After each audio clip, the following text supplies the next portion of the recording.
When addressing the congregation, members, that's a little bit harder for me to read. Members shall identify themselves so that they can be identified in the minutes. So please identify yourself. Please wait for confirmation that your name has been recorded. 4, no member other than the board member or someone identified to give a report will speak a second time if another member is waiting to speak for the first time.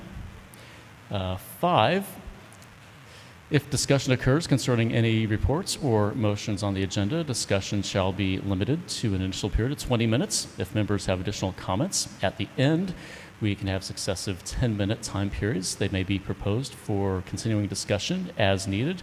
The chair will note the discussion is ended and call for a vote to end discussion, which, if approved by the majority vote, will be followed by a vote on the motion under consideration. 6, in lieu of calling for a motion in a second for ending discussion, if a sufficient amount of time will be waited until it appears discussion is complete, then a vote will be called. Likewise, the meeting will be adjourned by the president once all business is concluded without a motion to do so. 7, bylaws require a simple majority approval for all motions. All members may vote. Only members may vote. Proxies will not be accepted, but 8 voting by raised hand. We will vote by raised hand, and previously received votes via email will be included in the count. Do we know if we have a quorum? Yes, we have a quorum. Thank you. Do we have a motion to accept our special rules of order? We have a motion and a second. We have a second to accept our rules of order, and our secretary knows who they are. Andreas Hansen and Connie McLeod. All in favor of our rules of order, raised hand. Thank you. All opposed? That carries. And we have our nominating committee to present our slate for our Board of Trustees. If Andreas would come up and introduce who we propose to our proposed officers for the Board of Trustees. Good morning, everybody. How are y'all? Boy, those lights are... This is a hot place to be, I guess. I serve on the nominating committee, and I would like to introduce to you first the other members of the committee. So if I call your names and you are here, please stand so you can be recognized. On the committee, during the last year served Jackie Blaney, Jeff Kalmus, Jeff Gauger, and Sheila Kopaska-Merkel. Thank you so much.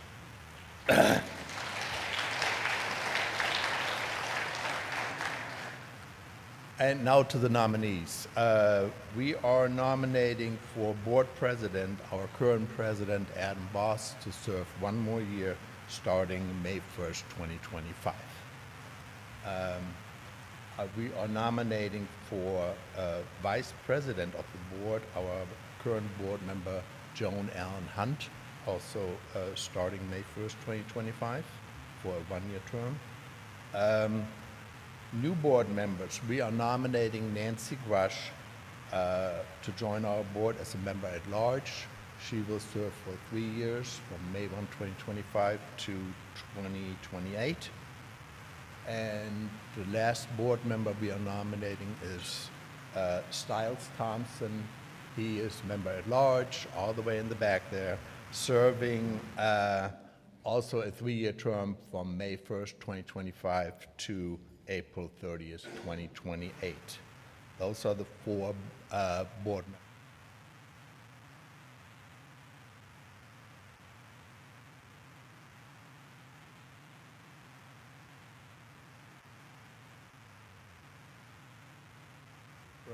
From May 1st this year to 2028.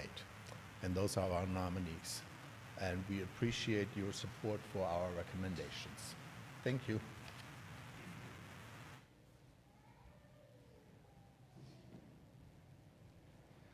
I'll look for a motion to approve our slate for the board. We have a motion, and do we have a second? We have a second. Thank you. Do you have, could you say your names, by the way, just for the minutes?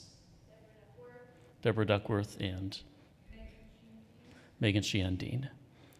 We have a motion and second. All in favor of our slate to be elected to our boards and our committee? Raised hands. Thank you. And all opposed? Motion carries.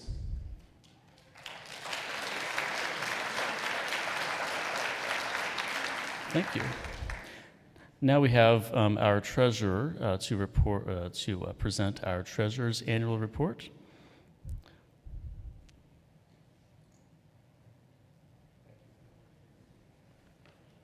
Good morning. My name's Rob Johnson.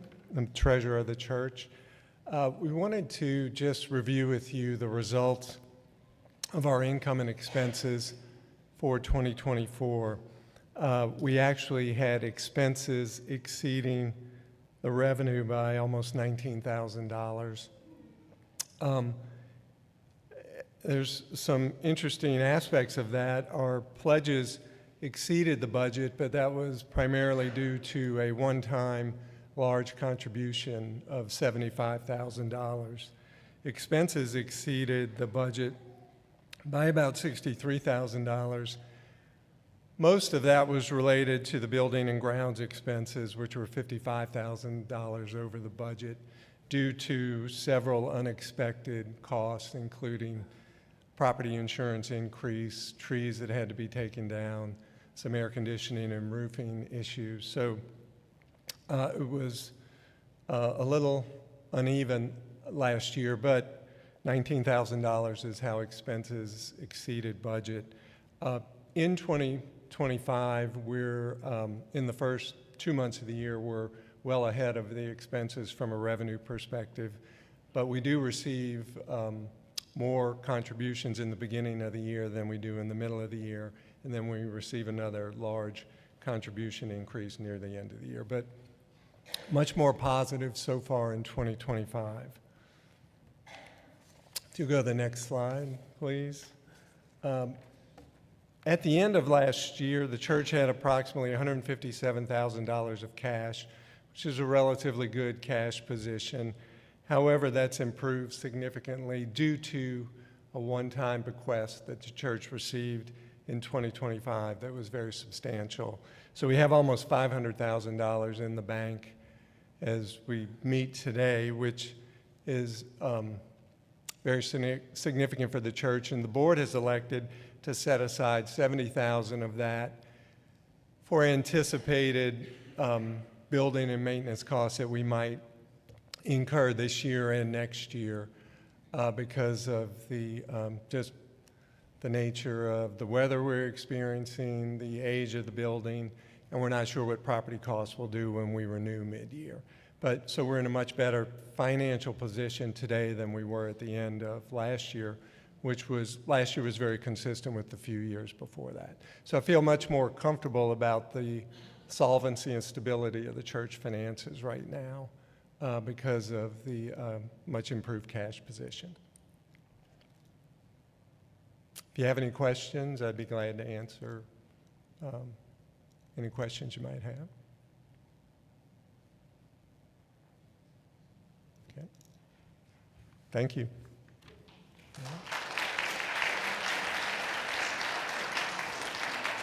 Thank you, Rob.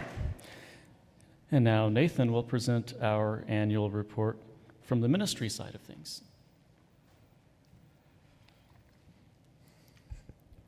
So a reminder that I am your senior minister, but in my role as it relates to the board, I am the ministry team leader. That means that I'm in charge of implementing the board's vision. So every year the board gives roughly 3 primary objectives. This year they have asked the staff and the ministry leaders in the church to consider the following things. 1, provide a spiritual home that is safe and full of hope for all who need this refuge. 2, remove the walls, barriers, and oppressions that prevent and obstruct engagement and inclusion. 3, help our congregants to develop the spiritual tools they need to survive and thrive in this world. So a little about this annual report process. Every month I report to the board the progress the staff and leaders are making on implementing these board's annual visions of the board's ministry goals. I read through all of the monthly reports and I compile a very, very, very brief list of what this church has done in the past year. Not everything fits perfectly into one of these categories, and once again, this is not a comprehensive list. It would take me hours to recap everything this church has done over the last year. Think of this as like a taste of what your church has done. And I will break this into the 3 annual visions of ministry. And Mike, for the online people, you may want to flip it because they're not going to need to see anything for a while. Number 1 of the 3 is to provide a spiritual home that is safe and full of hope for all who need this refuge. I've interpreted this vision as about shoring up this institution. As such, this is where I have stuck all of the important notes about the institution that you have tasked me with caring for. First thing I need you to know, which was basically alluded to in Rob's treasure report, is that the year was marked by several ups and downs financially. We ended up in good shape, but come with me on this journey, if you would. For years now, we have run a razor-thin operating budget. Until we grow by 100 new members or we find approximately $200,000 in other revenue, we are going to continue to run tight budgets. Because building maintenance falls closer to a capital expense rather than an operating expense. By building maintenance, I mean like when an AC goes out or something. It is more appropriate and customary to pay for those repairs out of a maintenance reserve rather than out of the operating budget. The church has done that through most of its history. More recently, however, after incurring some major expenses, and we used up the maintenance reserve. Every year since I became senior minister, there was a line item in the budget to replenish the maintenance reserves, and every year, because the budget was so thin, that was one of the first things we cut. So last year saw a significant budget overage. We had a series of one-time expenses that included, but are not limited to, replacing 2 air conditioners that were placed on the roof of the choir room, which required a crane to get down, a flood over the narthex from the roof. If you remember that piece of abstract art we had, that church members built to keep the floor from flooding until it dried up enough for us to fix it. There were 2 hickory trees that died, and we needed to take them down before hurricane season. And our insurer, Church Mutual, dropped every church in the entire state. We had a warning shot about this. Some churches, UU and otherwise, found out the day that they were dropped. Our congregational administrator, Allison Hall, along with a board member, Heather Yonke, because we had sort of warnings that this was going to happen, they did a comprehensive plan to figure out and identify a good replacement insurer. And the replacement we got was almost twice as expensive as Church Mutual. When I talked to some colleagues about this expense, their response was almost universally, "You are so lucky, lock that down." Some of them are paying 10 to 100 times more in insurance than they were before Church Mutual dropped them, not just in Louisiana, all over the country. While it was mostly resolved in January, the end of December saw a large portion of church pledge obligations not being fulfilled. Part of our plan to remedy this in the future is requesting Allison to email out statements more frequently. You should see those emails a few times a year. And there's also a plan to give you access to seeing your own pledge history in the church's database. If we only took that situation to capture our financial state, we would be in significant trouble. A little bit through luck, a little bit through good church work, and a little bit through the hard work of the generosity team, we saw some significant relief. Last year, among the 14 deaths that we experienced, we received legacy gifts from Bruce Blaney, Herb Dyer, Marion Fatute, and Julie Ruckstuhl, totaling almost $465,000. So I want to name those names again. Bruce Blaney, Herb Dyer, Marion Fatute, and Julie Ruckstuhl, $465,000. All of these gifts were given without stipulation of where they should be spent. The board went into deep discernment about how to best use these gifts, and here's where they are. Rob mentioned this some earlier. Combining all of those gifts with the amount we had in our bank, the board placed $150,000 in the bank to just cover bills, like paying electric bills, staff, and that, like payroll, and that covers any gaps in pledge payments. $70,000 was placed in a maintenance reserve, so when the air conditioner in the kitchen started acting foolish, we don't have to pull that out of operating. We can pull it out of out of the reserve. The remainder, combined with the $30,000 that we have in our not yet existent endowment, brings us to $290,000 ready to be endowed. The limit for us to use or activate the endowment is $300,000. When the generosity team started their work on legacy giving, and we started working with our consultant, Mark Ewert, are you all good? This is a lot of money stuff. Okay, we'll do other non-money stuff in a minute, but all right. When we started working with our consultant, Mark Ewert, I wanted this congregation to have discussions about endowment before we received money. I wanted the congregational discernment according to sort of standard UUA best practices to happen when the stakes weren't so high. All of that is to say, I thought it would be good for us to set up the endowment first and fill it later. But that is not how the money came in. There is currently a team working with Mark on implementing best practices of the endowment. Once they have done their work, this will likely show up for you. They will share their findings in discussions among the congregation with probable, but they haven't decided this yet, bylaw amendments for you to consider. Please note that in our policy structure, this is board work and not ministry work. So this is actually not my area. This is the board's area to work on. Another way that I would encourage you to think of the endowment is a pledge that will last forever. Once this congregation has done its discernment work on its endowment, I would recommend, as is typical of many endowments in UU churches, that the projected 4% interest placed, that the projected income that comes from the 4% interest be placed into our annual operating budget. A reminder that our current budget was $25,000 away from making the budget before we asked for a second increase. We are still $70,000 away from a sustainable budget that refills all of the items in this that this congregation values. An endowment of $300,000, which we are $10,000 away from, would bring in roughly $12,000 of income every year.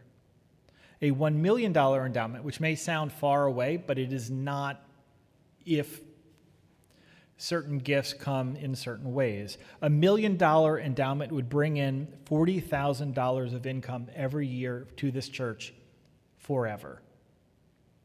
Our current policy does not allow us to activate an endowment until it reaches $300,000, which means we are like one gift away from that threshold. It is typical in churches our size that 80% of the budget goes towards staff and building expenses. Currently, 92% of our budget is used for staff and building. Simply put, the solution is either more income through new members, increased pledges, or other revenue sources like an endowment. Because the building is aging, because it requires a lot of maintenance, and because it has been more than a decade since this congregation did a strategic plan, this past year has been spent getting ready for that strategic plan, which we are currently eliciting feedback from you on. A reminder, there were 3 study groups who studied the congregation's history and culture, who studied the church's grounds and permaculture, and who studied this congregation's history of anti-racist, anti-oppressive, and multicultural ministries. These 3 study groups have informed how these cottage meetings are gathering a vision from you for the future of this church. Finally, for the first annual Vision of Ministry, this year saw significant public-facing events. At the end of our stewardship drive, we welcomed back our minister emeritus, Reverend Steve Crump, for an evening of jazz. A couple of weeks later, we brought in 4 major performers, Chloe Marie, Reverend Kaya Hartwood, Reverend Barbara Gerald, and Lily Lewis, including a number of mostly church members who offered performances. And we had more than 200 people in our first annual Queer Fete. We also have a date for the next one, which is October 4th. Am I right? Yes.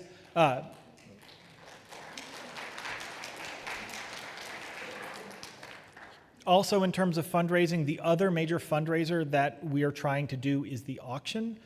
The auction team that has run it for a long time has said, we need a break. So I am still in the process of recruiting someone to run the current auction, and that will likely happen in August. Not the recruiting, the auction. Good? All right, we've done one of the 3 annual visions of ministry. The other 2 are not about money. Okay. Number 2, remove the walls, barriers, and oppressions that prevent and obstruct engagement and inclusion.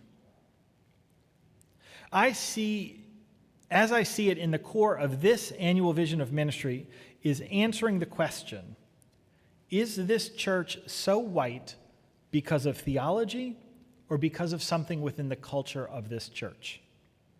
This question could easily be asked for any group, be it age, income, gender, sexual identity. I see our job as a religious people is to identify both the obvious and subtle things we are doing that tell other folks who are theologically minded that they are not welcomed here. Before we can evaluate this question, it is important to note that this church has always been more diverse than most Unitarian Universalist churches. Yet, we are located in one of the blackest cities that a UU church is located in, and per capita, we are probably less diverse than most UU churches. Essentially, I read this AVOM as the board's request for us to grow in number, in diversity, in engagement, and in depth. We are about to hit a major obstacle and opportunity, and yes, this is the part of the annual report where we talk about Reverend Chris's leaving. By just about every metric, his ministry with and to you was a success. Given his skills as a minister and this congregation's healthy dynamics, this is not a surprise. However, given this denomination's rocky history of successful pastorates by ministers of color, combined with the relative newness of this congregation has with ministers of any identity other than essentially mine, it was not a foregone conclusion that his ministry would be successful. Its success is due to his hard work and to yours. I also know that he has stated very clearly that he is not leaving because of issues with the church or with me and his relationship. Either he is really, really, really good at lying, or that is fundamentally true. So I just want to name that, at least as we are right now in this leaving process, that still remains to be very true, and I want you to know as a congregation that that is a huge mark of success for you. So let me talk about what we are losing with his departure, independent of talking about his skills as a minister. Does that make sense? Like, we've already taken, he's a really talented minister, and he's not in this room, so I can do this. You can stay. He's in the narthex. I would not want to be here. So let me take his skills as a minister. We're putting that aside for now, because we already covered that, right? Okay. It is true that this church was doing LGBT work before he got here. We will continue to do that work after he leaves. It is true that this church will continue to do its work on being more integrated and doing its work on making sure that every group that is theologically Unitarian Universalist can be welcomed in this church. And it is true that for a black or a gay visitor, seeing someone who may look like them in the pulpit gives permission for them to be here. His leaving is an obstacle towards fulfilling that vision. And it may also be an opportunity. Often, Unitarian Universalists see the presence of a minister of color as an excuse to stop doing the work they need to do to increase their diversity and understanding their complicity in larger systems that we've all inherited. In other words, the presence of Reverend Chris may have given permission for this congregation to not do the work we need to do to be truly diverse and welcoming. I'm not saying he has or hasn't. We will not know until after he left if that's the case. Another obstacle is that conventional wisdom says that churches do not grow during a transition. Certainly, we saw that during the transition between Steve's retirement in 2019 and me becoming senior minister in 2021. Of course, the pandemic was a little bit of a confounding variable in that. Even still, we would go through an entire year where we would only welcome a handful of new members. Because this church opted to move quickly into a new minister of congregational life instead of bringing in an interim, there is grief and reconciliation work this church has to do while onboarding a new minister. Does that make sense? We chose not to give the space that the UUA recommends because we thought keeping momentum was more important than giving the space to do that work. And we thought that this church could do that work with the absence of space. The search committee had to do this work these past few months. When evaluating new candidates, they had to figure out if they were critical of an applicant because they were lacking a skill this church needed, or if the committee was not ready to see a ministry without Reverend Chris in it. All of this is to say, for our new minister of congregational life to be successful, this church must work on its grief while also working on its welcome. I would like to name the members of the search committee. There are 6. Leslie Grover, let me go in this order. No, I'm not going to see everyone.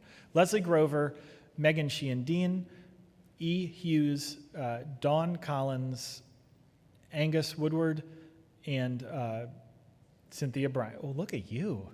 I should have just asked you who they were. If you were on that search committee, would you just kind of wave right now?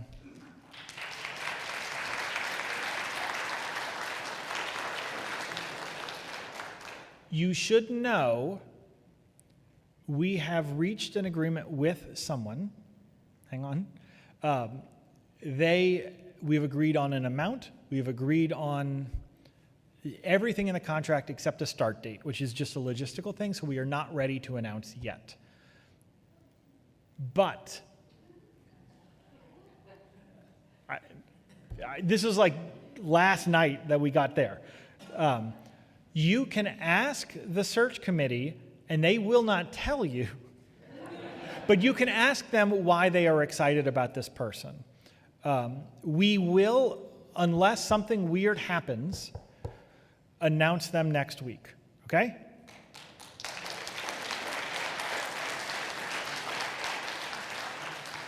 Using our shutdowns as a point of contrast, this church is more vibrant and growing than it has been in many years. 1/5 of all of the membership in this church joined after we shut down. That means 20% of you only know this church without Steve as its senior minister, only know this church as it exists in this current configuration. And many of these new members, and especially the ones coming up, will know a church without Reverend Chris as its minister.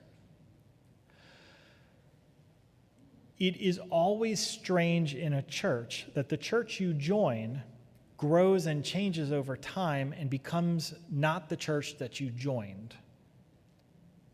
So that means, 1, 2, 3, 4, if we just take everyone who's sitting along the edge of the wall, you've never known the senior minister before me, right? Like that's kind of just what it's like in this reality. The membership team under the care of Reverend Chris and Donna Yelverton has been robust.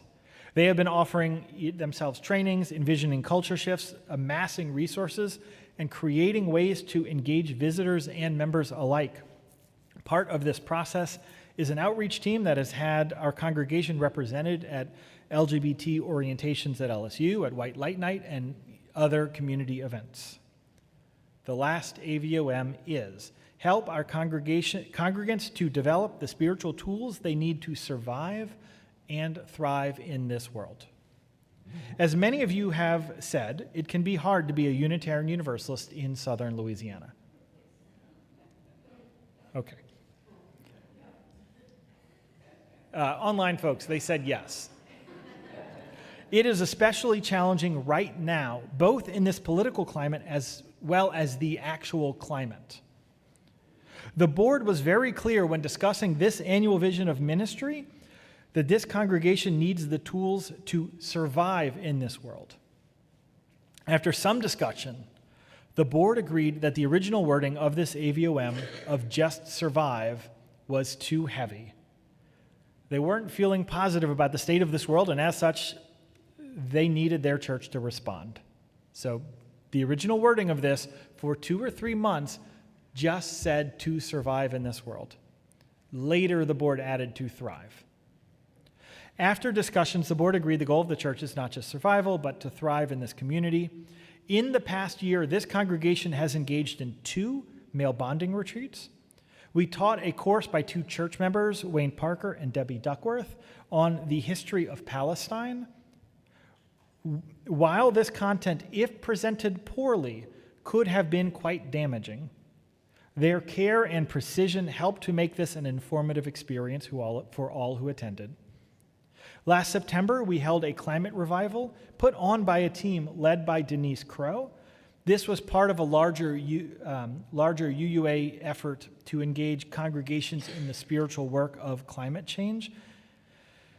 In February, our director of family ministry, along with a church social worker, Cappy Landreneau, began offering a support group for parenting in tumultuous times. There has been so much interest in that group, they had to split it into 2. The first Sunday they met, we had more kids in Sunday school than we have had in probably 3 years. And the teachers were shocked by, I think it was like 17 kids in one of the classes. We are continuing to provide you the tools you may need in this world through community, through education, and through worship. The church remains committed to providing all of the rites of passage. As was mentioned earlier, there were 14 deaths of church members in 2024. That is twice as high as the 7 deaths in 2023. The church continues to serve its members and its parish in need by offering memorial services, death services, weddings, child dedications, and all of the, UU equivalent sacraments that we have. The final note of this annual report is our strategic planning process. Would you be comfortable raising your hand if you've already gone through a cottage meeting? Cottage meeting, if you've been through one already. All right. If you do not have your hand raised, who's on the strategic planning team? Heather, Jeff, and Donna, would you talk to the 3 of them and say, I need a cottage meeting like now? And then they'll say, we don't have one right now, but we'll have one in a week or 2. So those 3. The 3 groups that began this strategic planning process studied at the end of 2024. One focused on congregational history. They did this by reading archival documents provided to this group by the church archives. The second group spent more than 3 months studying this church's history of welcome and inclusion, which included an in-depth look at this church's anti-racist, anti-oppressive, and multicultural trainings. Judy, I know you've been doing a lot. I didn't see you in the strategic planning thing, so would you also wave? You can ask her for a lot of stuff. Good. See, I remembered and I caught you. There's others here, but all right. The third group studied permaculture and the church grounds, and they did soil samples. They sort of watched where you go to figure out which parts of the grounds are being overutilized, underutilized, things like that. All 3 of these groups spent their time studying so that they could build a solid foundation for this year's strategic planning work. They needed to have an understanding of the church's past and present cultures to be able to properly contextualize the feedback they are receiving from the congregation. It is important to note that our strategic planning process is falling at a time where planning for the future is difficult. The economic uncertainty brought about by our president's tariffs and policies means a capital drive that will likely follow in 2026 will be built on an uncertain economy. The dramatic changes in our climate, along with the shifting political culture in this state and this nation, make it hard to predict where the city will be in the next 10 years. This makes it all the more important that this church do its work to envision the future as we see it. The city is immeasurably strengthened by this church's 74 years in Baton Rouge. I could not think of a time that needs our life-saving faith more than now. I am honored to work with you. I am humbled by your generosity and your caring and your vision for a more just world. And I look forward to what this church will build, what we will build this church into. Do you have any questions about all 2,700 words of that? If you could come up to the mic, or if, yeah.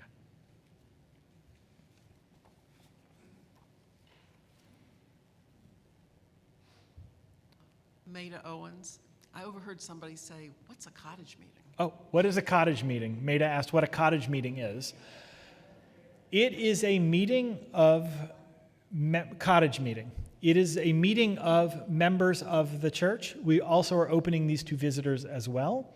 It is a time for you to share your vision of the future of this church.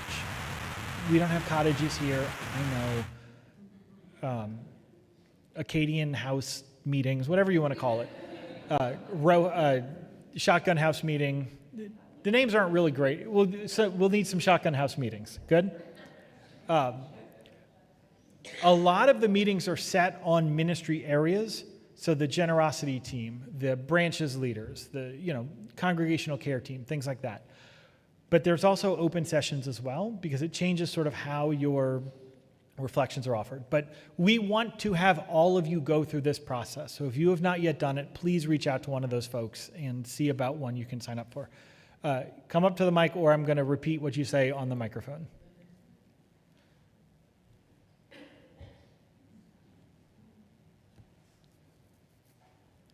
Salvatore Collado.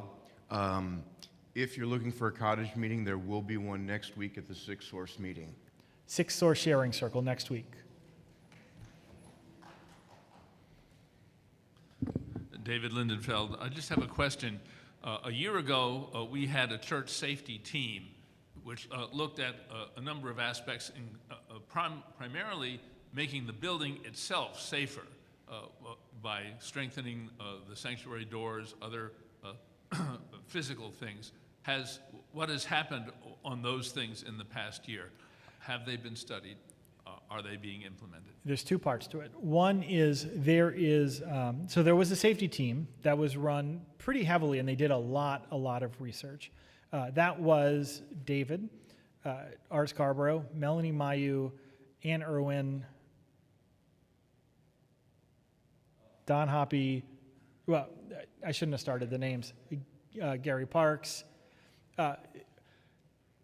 Mike Patton, or are you just waving? Good. All right.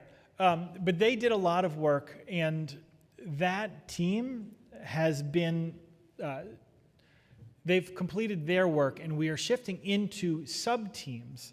So instead of one safety team, there will be a sub-team on the facility. There will be a sub-team on if there's a medical emergency, different groups like that.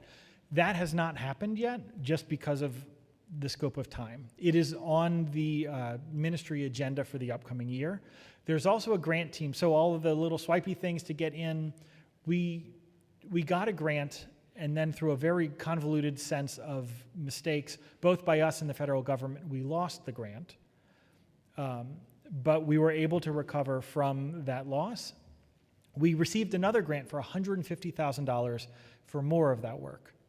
It is a reimbursement grant, and we are nervous about spending the money right now. The team is still discussing what to do, and that grant would include like putting a crash bar on the sanctuary doors, some things like that. there is a discussion about whether we should spend some small amount of that grant money and test out the reimbursement and see if it comes through before we spend more. But that grant team is in discernment because we don't we don't want to lose $150,000.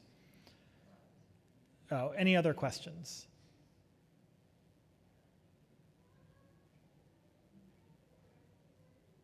I yield back the floor.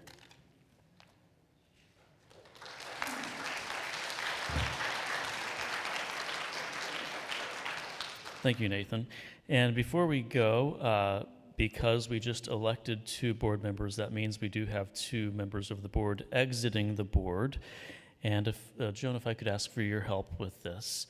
If we could have our 2 exiting board members who are present, Heather Yonke and Mariah Mengelson-Clark, if you could rise and come forward and be recognized.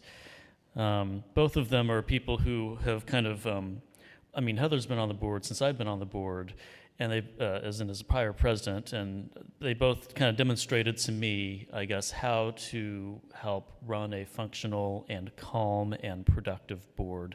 And I thank them a lot for that. And I want to represent, on behalf of the board, I want to thank them both for their service on the board as they leave at the end of this month. So as a thank you token, we want to present this. And I need, yes.